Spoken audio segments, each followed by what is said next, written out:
Laudetur Jesus Christus. Chers amis, permettez-moi d'adresser mon salut à tous les organisateurs de cette nouvelle édition de l'Université d'été de Civitas, en particulier au président Alain Escada, aux conférenciers qui par leur intervention clarifient les différents aspects de la crise civile et ecclésiale actuelle, aux participants qui par leur présence confirment la détermination des bons catholiques à mener le bonum certamen, le bon combat, sous la bannière de Christ roi. Ces rencontres de formation doctrinale, culturelle et sociale sont le signe d'un réveil des consciences et des cœurs. Il est maintenant temps de nous réveiller du sommeil, car notre salut est plus proche maintenant que lorsque nous sommes devenus croyants, nous exhorte l'apôtre Paul. Entrons tout de suite dans le vif de cette conférence.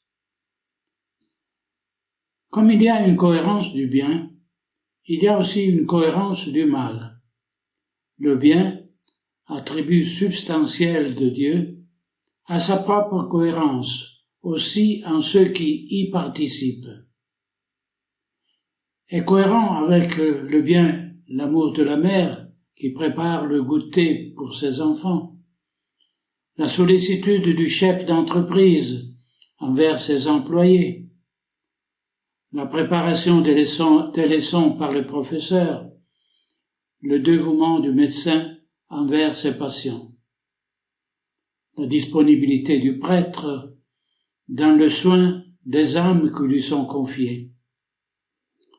Même repasser une chemise, cultiver le jardin, organiser une conférence, célébrer un anniversaire avec des êtres chers, devient cohérent avec ce que nous sommes, car nous nous comportons selon ce que nous sommes. Agere sequitur esse. L'agir suit l'être. Ceux qui vivent dans le bien et donc dans le vrai, ceux qui respirent le bien, les célébrations à l'église, aux fréquentations de personnes partageant les mêmes idées, à l'éducation en famille, n'ont pas besoin de vouloir faire le bien, parce que cela vient spontanément dans une âme bonne. Et c'est exactement ce que la grâce accomplit à nous, en rendant des actions en elles-mêmes moralement neutres ou seulement humainement bonnes, des œuvres vertueuses, où l'habitude dans le bien devient vertu et imprègne toute notre vie.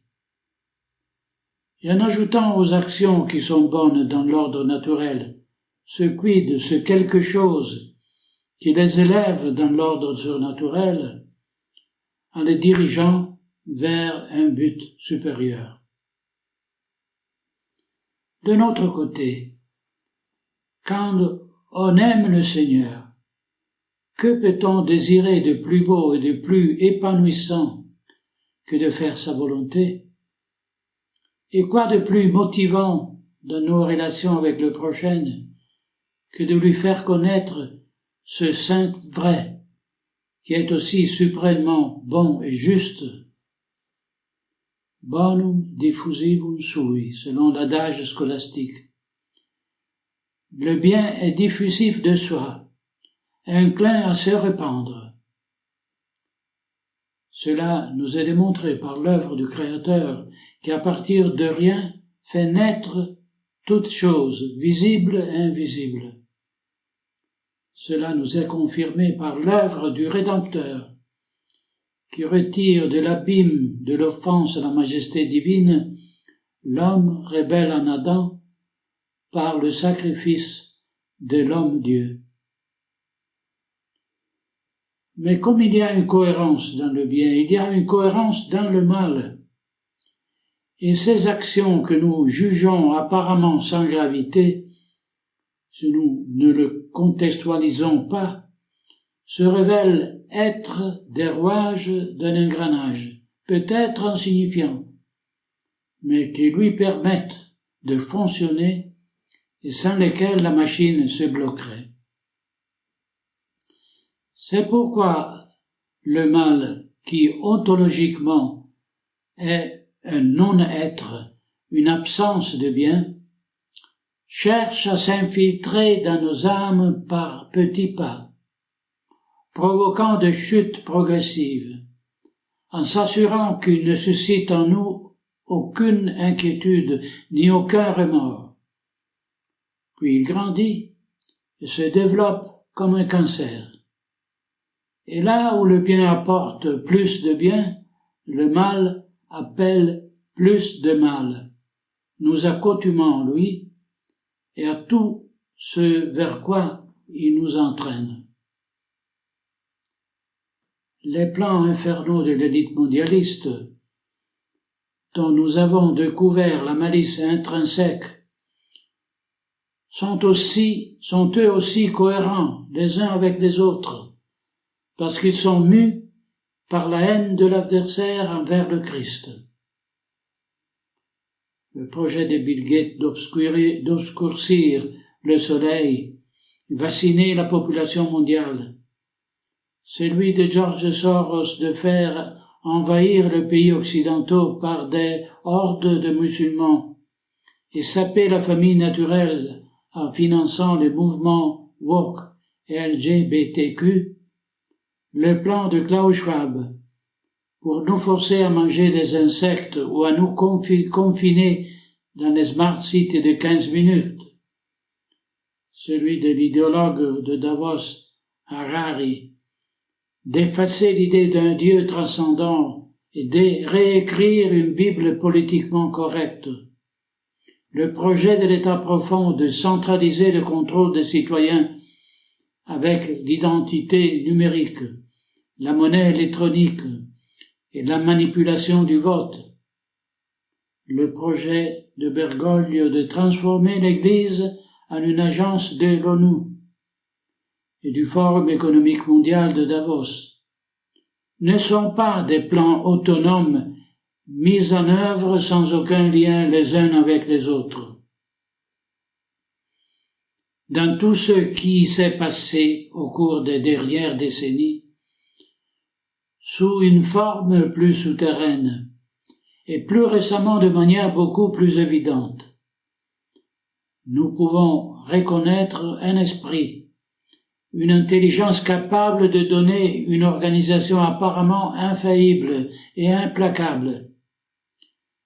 Car, il faut l'admettre, ceux qui ont construit cette machine infernale dans laquelle tous les engrenages semblent tourner parfaitement, font preuve d'une intelligence supérieure, angélique, voire satanique.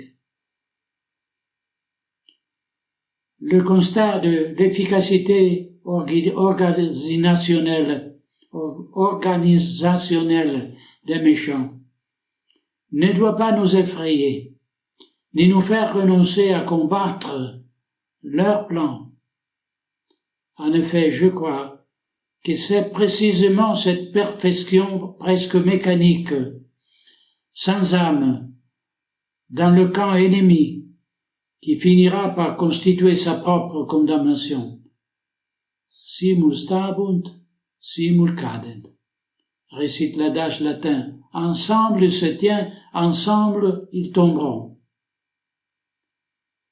Et il en sera exactement ainsi, car le triomphe du mal est une fiction, une simulation, une mise en scène basée, comme tout ce qui vient de Satan, sur l'apparence et le mensonge.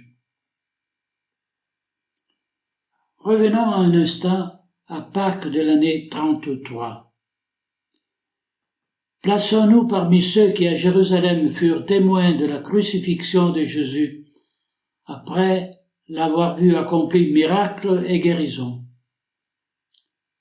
Même sur le Golgotha, en l'absence des apôtres, la mise en scène de Lucifer devait marquer la défaite du Messie, la dispersion de ses disciples, l'oubli de son enseignement, le désaveu de sa divinité.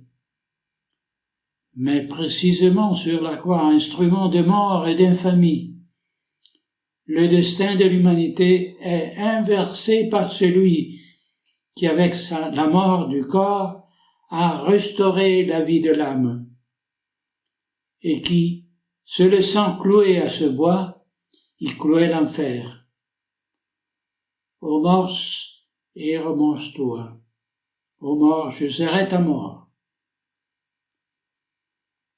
Notre nature blessée par le péché originel ne se résigne pas à comprendre que la victoire de Christ s'accomplit selon la logique de la charité et non de la haine, et qu'elle est d'autant plus inexorable et définitive qu'un plus grand marge d'action est laissé à Dieu, et combien moindre de la part de ses enfants est la confiance dans les moyens humains.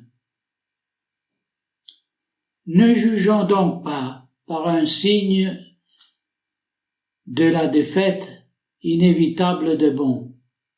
L'apparent viver lieto dei maligni du psaume 36, c'est-à-dire la vie apparemment heureuse des méchants. En effet, ce déploiement impressionnant des forces, cette scénographie si réaliste, ces chorégraphies impressionnantes constituent la seule ressource dans laquelle le grand menteur peut puiser et le seul moyen pour nous faire croire qu'il est puissant et invincible. Un grand magicien, c'est certain, mais en tant que tel, il peut nous étonner en tant qu'illusionniste, nous tromper avec ce tour, qui en dehors de la scène et à la lumière du soleil se montrent dans leur inconsistance pathétique.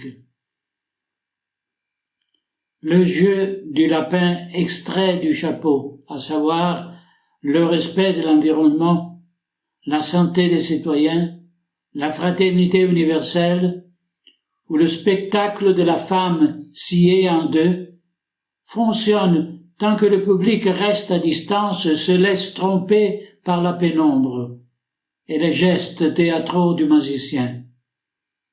En revanche, qui parmi les spectateurs d'un spectacle de magie, ou parmi les passants qui s'attardent dans les couloirs du métro pour observer le jeu des trois boîtes, pourrait croire que c'est la réalité? Qui donnerait crédit à Dr Dulcamara qui propose, comme dans l'œuvre de Donizetti, une drogue odontalgique, liqueur admirable, puissant destructeur de souris et de punais de lit? La fiction, ou plus précisément, la fraude à la vente, parce qu'il s'agit d'une vente frauduleuse, est la marque de fabrique du commerce de Satan. Achetez mon spécimen, je vous en fais presque cadeau. Ce sont des marchands de pacotilles, des escrocs avec tous leurs serviteurs, non moins occupés à vendre leurs concoctions. Mais si nous savons tous parfaitement que derrière leurs promesses ronflantes ne se cache qu'une fraude contre nous, pourquoi y en a-t-il encore pour y croire? L'efficacité du sérum expérimental ARNM inoculé en vrac n'était-elle pas tout aussi manifestement fausse? Le récit de la crise énergétique, obtenu en imposant des sanctions aux plus grands exportateurs européens de gaz naturel, n'était-il pas tout aussi ridicule? La fraude environnementale n'est-elle pas grotesquement infondée? Pourtant, en regardant autour de soi, il semble que beaucoup, voire une large majorité, soient plus que disposés à croire le mensonge de ces dulcamara, de ces bonimenteurs que du Forum économique mondial ou de la Bill and Melinda Gates Foundation, de l'Union européenne ou de l'Organisation mondiale de la santé vantent les vertus de leurs filtres miraculeux. Revenu universel, abolition de la pauvreté, défaite des maladies, paix mondiale, pour ensuite découvrir que nous devons payer ce revenu universel en nous endettant et en renonçant à la propriété privée.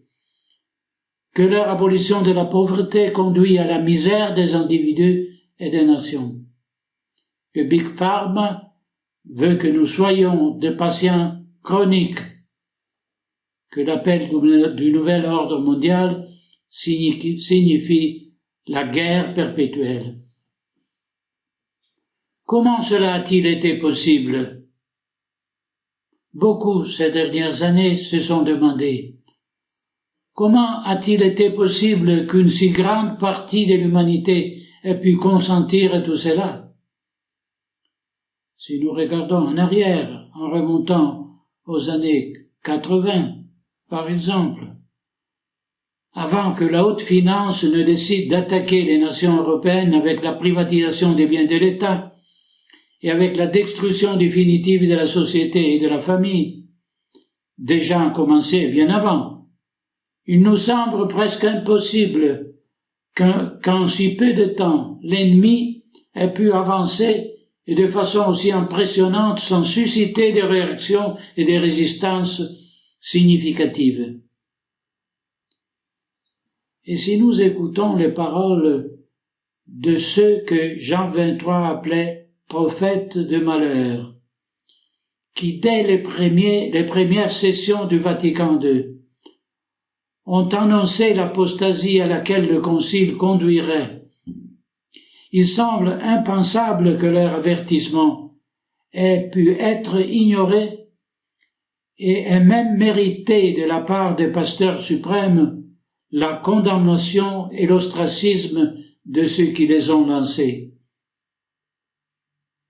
Et nous revenons ici à la fraude, à l'adultération de la foi, de la morale, de la liturgie, à la tromperie coupable de ceux qui constitués en autorité, se révèlent les ennemis de ceux qu'ils devraient plutôt protéger et les amis de ceux qu'ils devraient combattre ou convertir. Tromperie, qui est la chimère d'une fraternité, dépourvue de la paternité commune de Dieu. Tromperie, qui est l'actuosa participatio, qui a détruit le culte public en le protestantisant.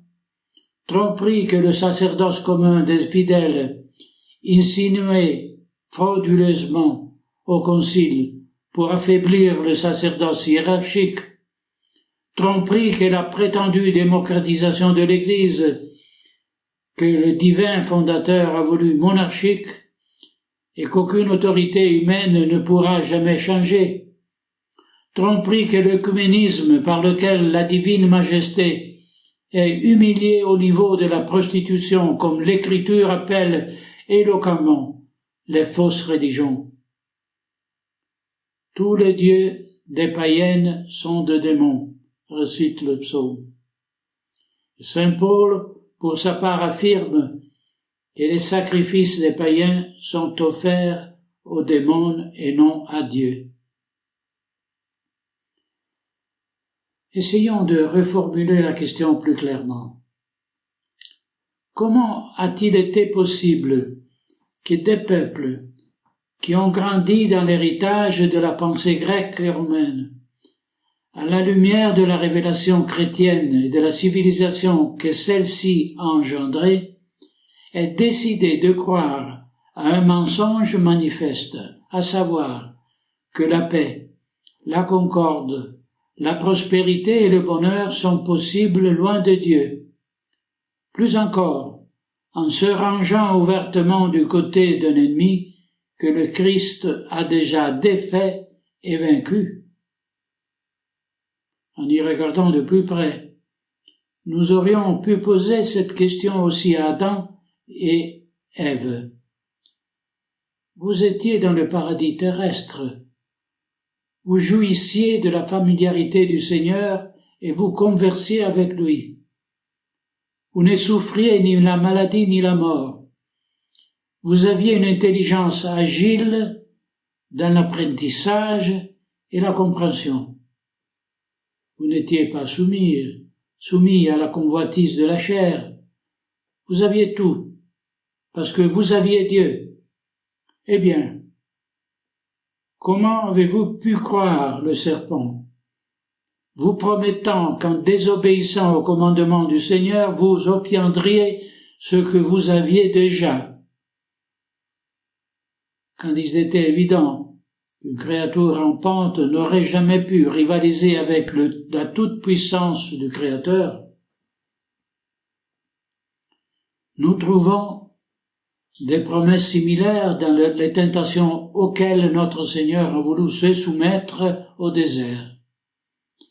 Même dans ce cas, Satan offre au Maître de toutes choses les domaines de la terre qui lui appartiennent déjà, osant lui demander en échange un acte idolâtre d'adoration, aussi absurde qu'impossible. Tout cela sera à toi, si en te prosternant tu m'adores. À ces absurdités dictées par un esprit dévoyé et obstiné dans une volonté pervertie, le Seigneur répond en citant l'Écriture, sans même daigner argumenter leur fausseté. Parce qu'avec le diable, il n'y a pas de discussion, c'est du temps perdu. Satan doit être chassé et tenu à l'écart. La fraude colossale qui a été ourdie contre l'homme moderne n'est en rien différent de celle qui a marqué la chute de nos premiers parents. Croire au mensonge en tant que tel, survertissant l'ordre divin. Nous-mêmes, nous n'avons pas vraiment été trompés, car la tromperie était évidente dès le début. Devenir sicoudi comme de Dieu, en mangeant l'arbre de la connaissance du bien et du mal, ou prétendre que les amputations chirurgicales peuvent transformer un homme en femme. Offrir le premier-né à Baal, ou les tuer dans le ventre de leur mère, pour ne pas augmenter l'empreinte carbone est pratiquement identique. Ce que Satan nous demande, ce n'est pas tant d'accomplir une action répréhensible, mais de nous la faire faire en acceptant comme vrai que cela n'a pas de conséquences. Jetez-vous de cette tour, et vos anges viendront vous soutenir. Faites-vous vacciner avec ce sérum expérimental et vous ferez un geste d'amour. Achetez un enfant avec la gestation pour autrui et vous serez parents. Renoncez à votre liberté et vous serez libre. Achetez ce que vous ne pouvez pas vous permettre. Cela vous endettera pour toujours et vous serez heureux. Enfermez votre mère âgée dans un hospice. Elle sera prise en charge par le personnel qui la fera se sentir bien. Laissez votre enfant chargé de sexe et il sera comblé. Laissez que l'État soit laïque et légifère sans le conditionnement de la part de l'Église. Et l'harmonie régnera entre fidèles de toutes les religions. Aucune de ces promesses n'a même un semblant de vérité. Ce sont toutes des mensonges, et en tant que tels, le prince du mensonge veut que nous les acceptions, parce qu'avec elles, nous acceptons la subversion de l'ordre divin. C'est pourquoi ce n'est pas une erreur, mais un péché dont nous sommes moralement responsables. Le concept de tolérance du mal qui dans les sociétés encore chrétiennes pouvaient en quelque sorte permettre les exceptions limitées en vue d'un bien supérieur, a été effacé par la société civile et par l'Église, qu'en ayant perdu la référence transcendante du bien suprême et de la vérité absolue, il n'y a plus de mal à tolérer, ni aucun bien à protéger, parce que l'acceptation simultanée de la vérité et de sa négation, le mensonge, sont une contradiction logique avant même que théologique. Et c'est le résultat d'un processus qui, je crois, mérite d'être analysé très attentivement. Le processus auquel je me réfère est cette séquence d'événements liés entre eux qui a conduit l'Église catholique et avec elle les nations dans lesquelles les catholiques sont présents et socialement influentes à personnaliser la relation des fidèles avec Dieu. Là où elle était publique, le culte, la liturgie, et à collectiviser, pour ainsi dire, la relation des fidèles avec Dieu, là où elle était personnelle. Conversion, prière, méditation, expérience ascétique et mystique. Cette inversion impronté aux protestants fait en sorte que l'action du culte public de l'Église devient un moment d'autocélébration des individus et des groupes, et non la voix chorale de l'épouse.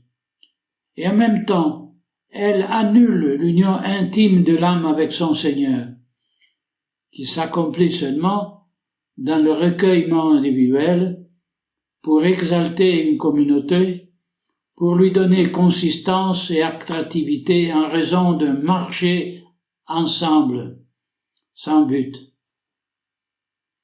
La normalité hiératique, au-dessus de temps et de l'espace, cède la place au caractère temporaire de l'expérience, à l'inconnu du résultat, à la créativité pathétique ou à l'improvisation sacrilège.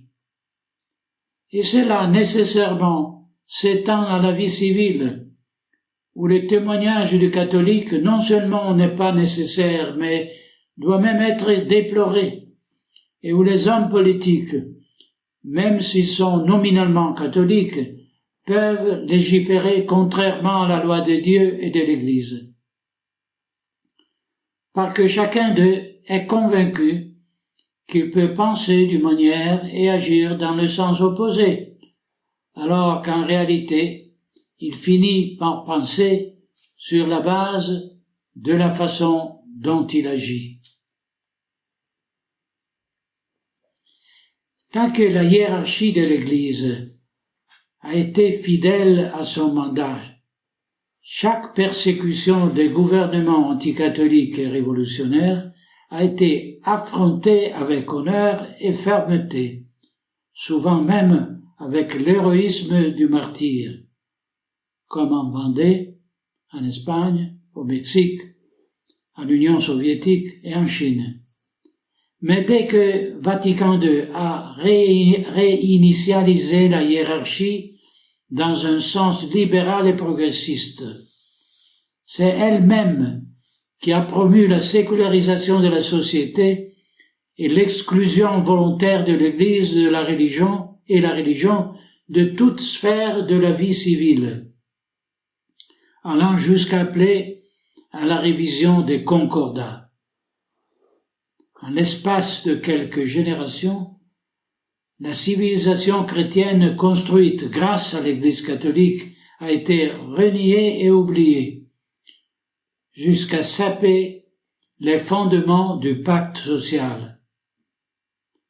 Il ne s'agit pas de statistiques ou des chiffres qui peuvent néanmoins être documentés, mais d'un changement radical dans la société, dans les principes qui animent ses citoyens, dans l'espérance qui nourrissent les grands-parents et les parents pour les générations futures. Je parle de la capacité de nos grands-parents et de nos parents à renoncer à tant de confort pour garantir les études ou un foyer à leurs enfants. Je parle de la désintégration de la famille avec le divorce, avec la création délibérée d'une crise économique qui rend impossible d'être autonome, de pouvoir se marier, d'éduquer les enfants, de savoir que les autorités civiles et religieuses sont amies et non hostiles et opposées l'une à l'autre.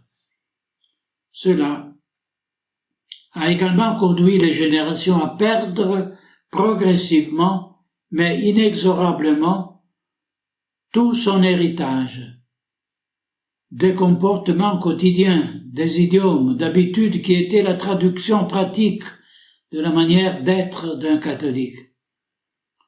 Un abandon qui a été encouragé par ceux qui ont instillé chez les citoyens et dans les fidèles un sentiment de honte pour leur passé, pour leur histoire, leur tradition, leur foi.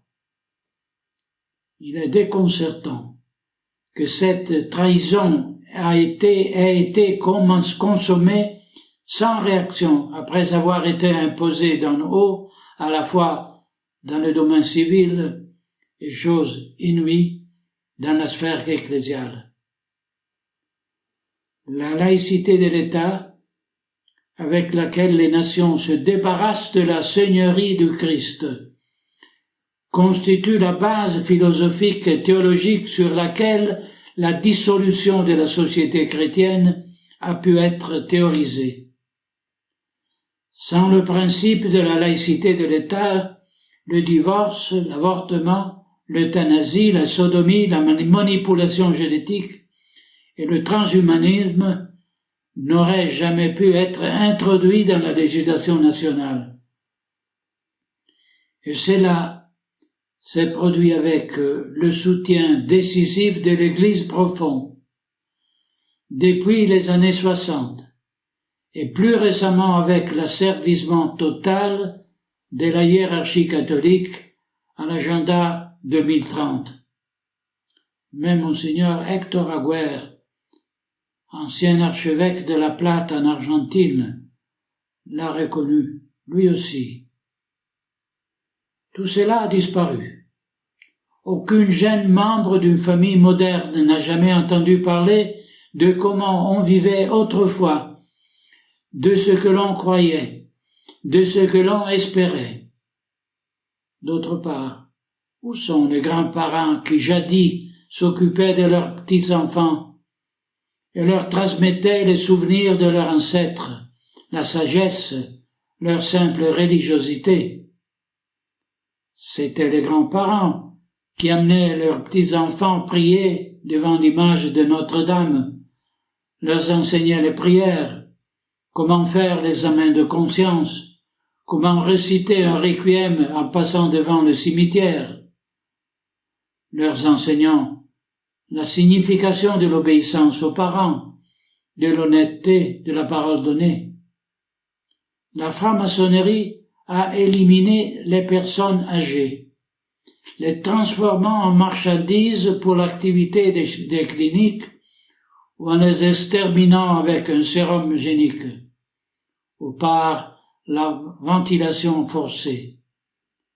Leur absence, depuis des décennies, s'est accompagnée d'une attaque frontale contre la femme, dans son rôle d'épouse et de mère. Un autre élément de cohésion de la famille démoli, un autre rempart abattu.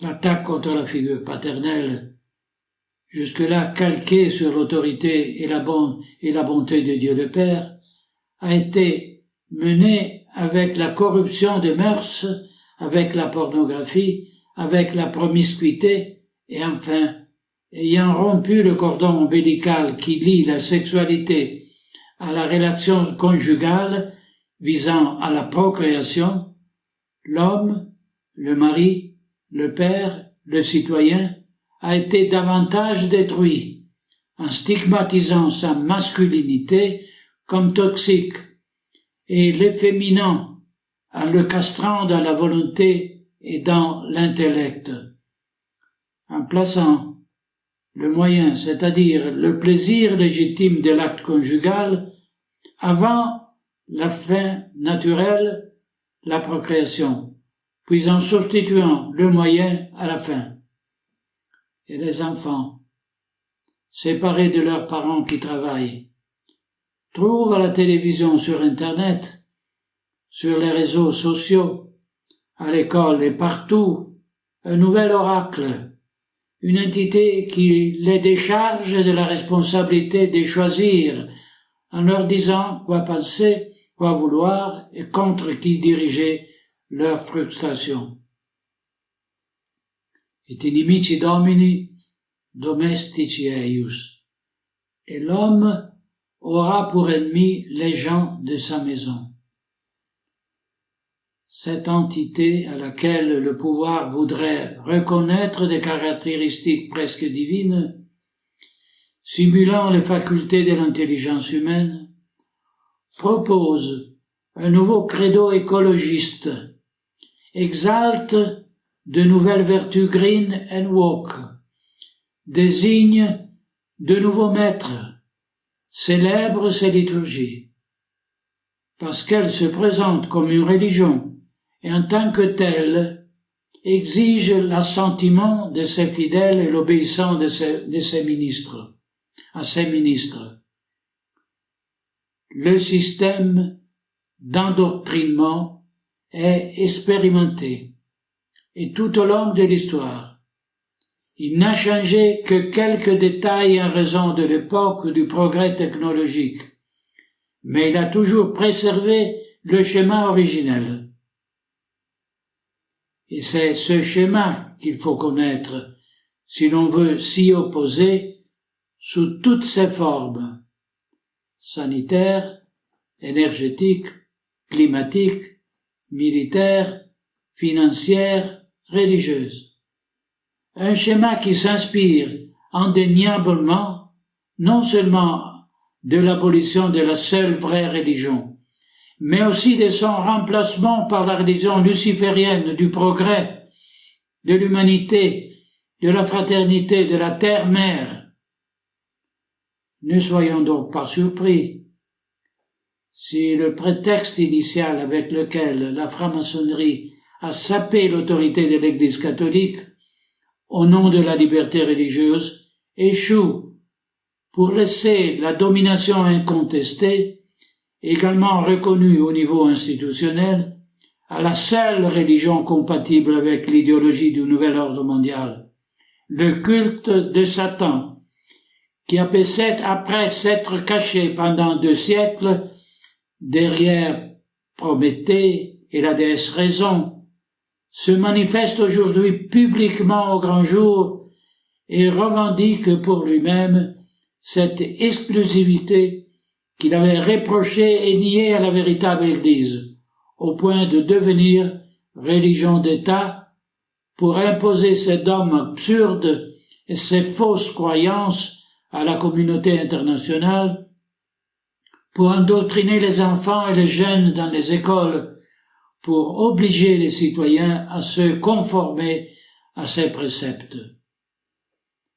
Il semble qu'on assiste à un renouveau mondial du paganisme, comme sous le règne de Julien l'Apostate, une sorte de revanche des cultes idolâtres sur la religion du Christ, une revanche des ténèbres sur la lumière.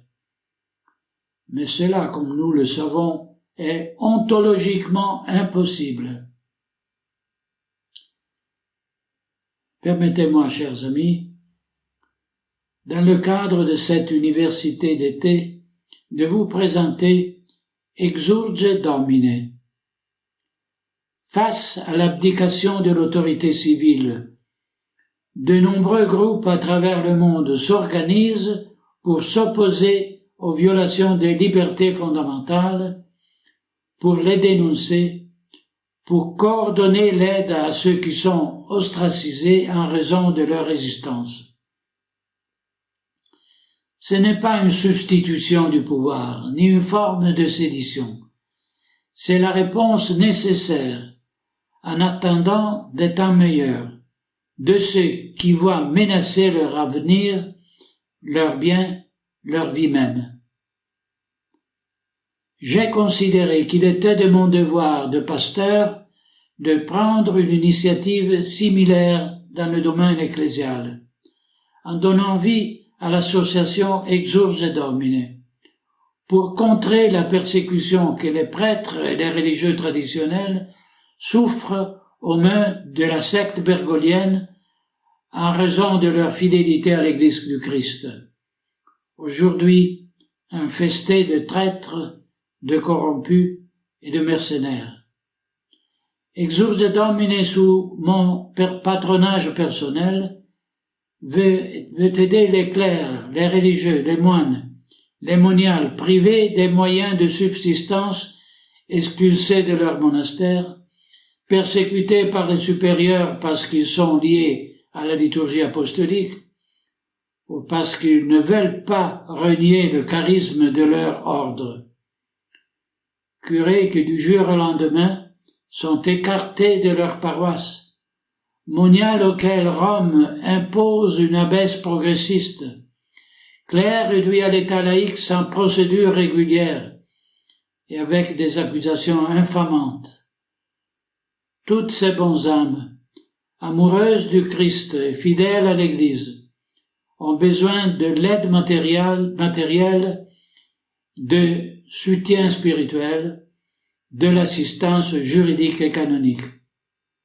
Je demande à vous tous d'être les promoteurs de cette initiative auprès de vos connaissances et amis et de contribuer selon vos possibilités au financement de notre premier projet, la construction de villages monastiques dans la province de Viterbo, ou accueillir la communauté des moniales bénédictines de Pienza, lourdement persécutée par le Saint-Siège et leur évêque.